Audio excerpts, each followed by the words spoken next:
welcome to our Dokiza TV podcast.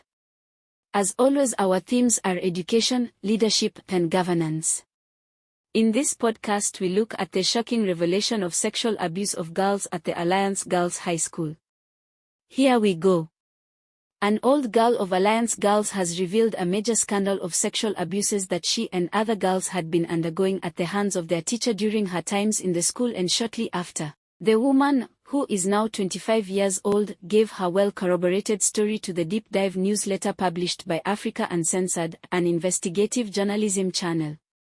Readers are bound to ask why it took so long for her to come out with a potentially damaging story to the teacher in Kenya's most prestigious girls' school.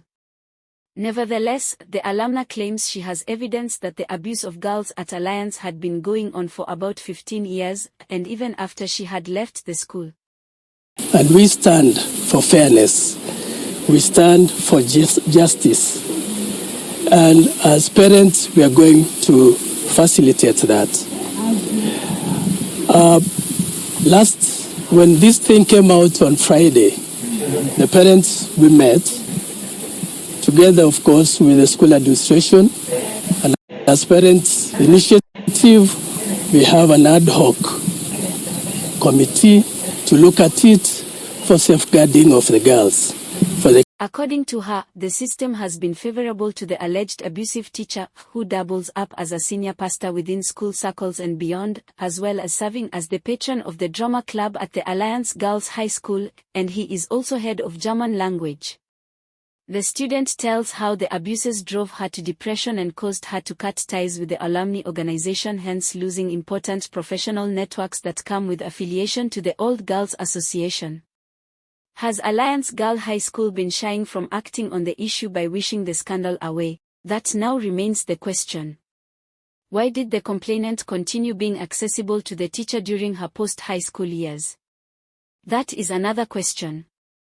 However, one needs to appreciate the fact that the Alliance Girls School has a well-established culture of alumni and the said teacher has commanding influence on the Old Girls Network. However, info about the scandal is all out following the publication of the article on the Africa Uncensored newsletter on July 4, 2025. The teacher reportedly declined to grant interview or respond to the allegations. During the protest by the old girls and group of parents on Thursday, the Kiambu County Director of Education Mr. Simon Wanjohu said the accused teacher was not available. The fiery protest by a group of Class 2021 cohorts outside the girls' school on Thursday, July 10 and simultaneous call by the Education PS John Baitok for arrest of the teacher shows how weighty the scandal has become.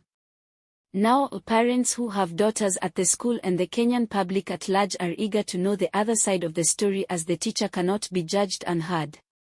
Meanwhile, testimonies given by the former student to the Africa Uncensored and which she corroborates with her personal journals and post-alliance WhatsApp messages between her and the teacher in question, are quite telling. Listen to this part of her testimony. One time, after our school drama festival performance, because we performed in the first 2 days, after that we were just hanging out. He would tell us what turned him on, then what he liked physically in a woman. I was informed too at the time.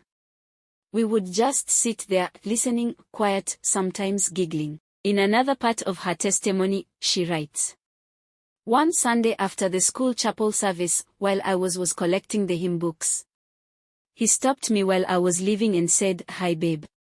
That's when he started calling me bae or babe.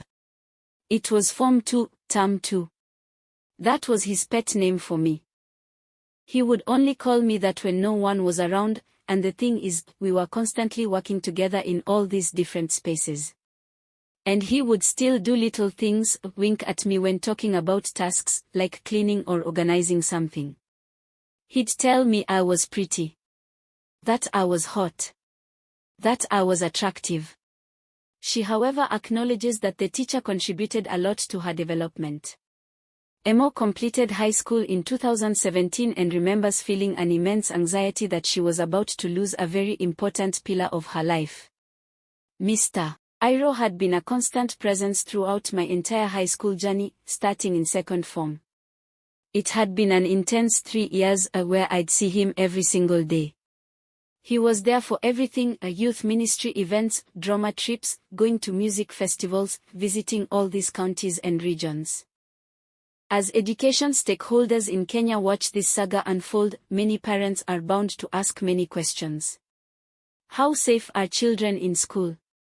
If such abuses in such a premier school can go on for so long, how many other similar scandals could be taking place in silence? Explicitly calling for the interdiction of Mr. Peter Airo in line with TSC disciplinary procedures and a comprehensive and impartial investigation into his professional conduct. Thank you for watching. Kindly remember to subscribe and share our link. Goodbye. To courageously go forth, all in the power of the Lord,